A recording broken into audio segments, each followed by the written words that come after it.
From breeding programs to mass extermination of undesirables, the dark dream has continued on for millennia.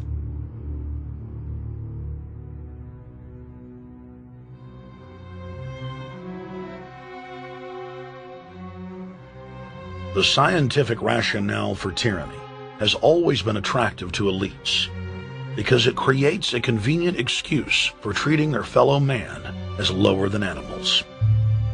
Robert Thomas Malthus, famous for saying that a mass food collapse would be helpful because it would wipe out the poor. His fictional scenario would later be called a Malthusian catastrophe. Malthus is important because his ideas led to the rise of a new scientific field that would dominate the course of human history for the next 200+ years. Charles Darwin, an admirer of the Malthusian catastrophe model, developed the theory of evolution, its chief tenet being the survival of the fittest. With the help of T.H. Huxley, known as Darwin's bulldog for his strong support of Darwin's theories were pushed into wide acceptance among key scientific circles throughout England and then the world.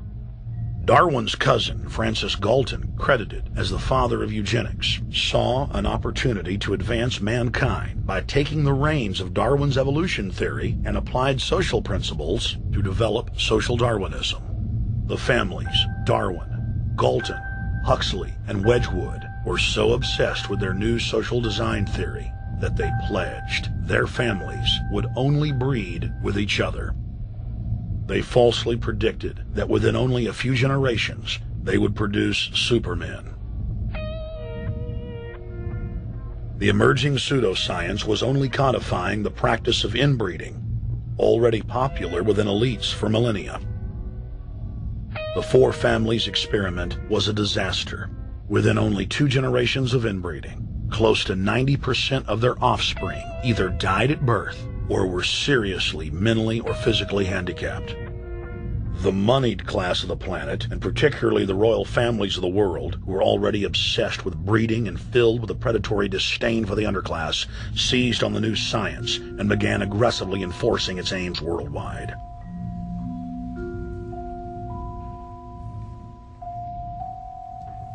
Biometrics appears to be a new science, but it was actually developed by Galton back in the 1870s as a way to track racial traits and genetic histories, and as a way to decide who would be licensed to breed. In 1904, the Cold Springs Harbor Research Facility was started in the United States by eugenicist Charles Davenport with the funding of prominent robber barons Carnegie, Rockefeller, and Harriman. In 1907, the first sterilization laws were passed in the United States. Citizens with mild deformities or low test scores on their report cards were arrested and forcibly sterilized. You're 17, aren't you, Alice? Yes, but what have you done with my folks? Well, we're trying to help them, Alice, and you too. They were taken to the hospital this afternoon. Hospital? Wasn't none of them sick this morning? We thought it necessary to present your family's case to the State Medical Commission. After an examination, they decided there was but one important action to take: to have your entire family sterilized. Why, what's that? I don't know what you're talking about. Now, in this state, we have a law which provides for such people to have an operation so there won't be any more children. I see. Now, we've placed your brothers in institutions where they'll be properly cared for. You can go back to your job soon. I'll arrange to have it held open for you.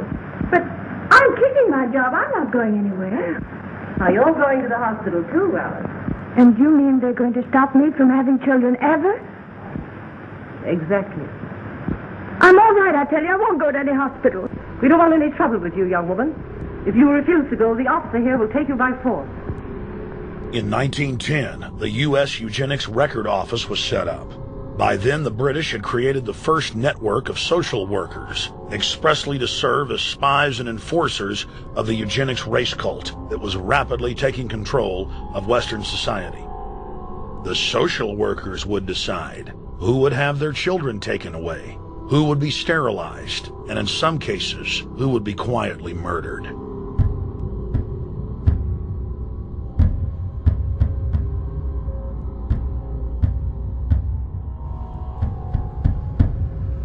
In 1911, the Rockefeller family exports eugenics to Germany by bankrolling the Kaiser Wilhelm Institute, which later would form a central pillar in the Third Reich. At the 1912 International Eugenics Conference in London, eugenics becomes an international craze and gains superstar status. The futurist and best-selling sci-fi author H.G. Wells had studied biology under top eugenicists and was spreading the new faith worldwide. In 1916, H.G. Wells' lover, Margaret Sanger, starts her promotion of eugenics in the United States. In 1923, Sanger receives massive funding from the Rockefeller family. Sanger wrote to fellow eugenicist Clarence J. Gamble that black leaders would need to be recruited to act as frontmen in sterilization programs directed against black communities. In 1924, Hitler pens Mein Kampf, or My Struggle, and credits U.S. eugenicists as his inspiration.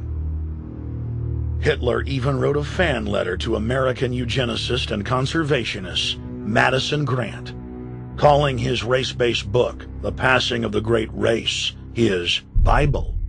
Hitler developed the plan for mass extermination of the Jews and what he called other sub-races, as well as the handicapped, from Grant.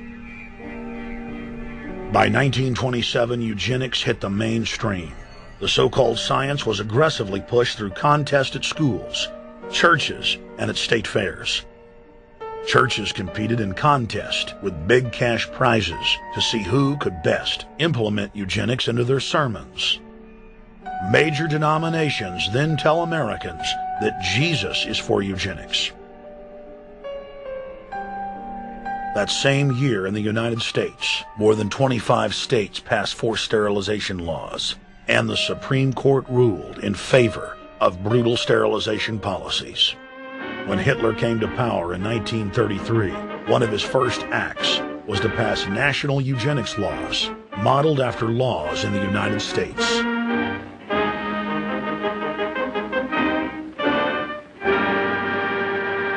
The 1934 film Tomorrow's Children brought the eugenics agenda to the silver screen in the United States. In the case of Miss Mason, I can see no reason for the operation that's been recommended. The girl is perfectly normal. She's hard-working and has a good reputation. Do you know anything about her family background? Oh, yes, Your Honor, I do. There are several other children, aren't there? Yes? What is their condition? One is a cripple. Two others might be classed as feeble-minded. Isn't the oldest son in jail? Oh, yes, I believe so. And knowing all that, you still contend that this girl should be allowed to bring more people like that into the world? She's sound, Your Honor. She's not anything like the rest. Surely she should be given a chance to work out her own salvation. I can't agree with you, Doctor. Suppose she is normal. The chances are that her children will inherit the family taint. Isn't that possible? But, Your Honor, I'm sorry, Doctor. 3 generations of unfit are enough. Petition not allowed. By 1936, Germany had become the world leader in eugenics for taking effective actions to sterilize and euthanize hundreds of thousands of victims.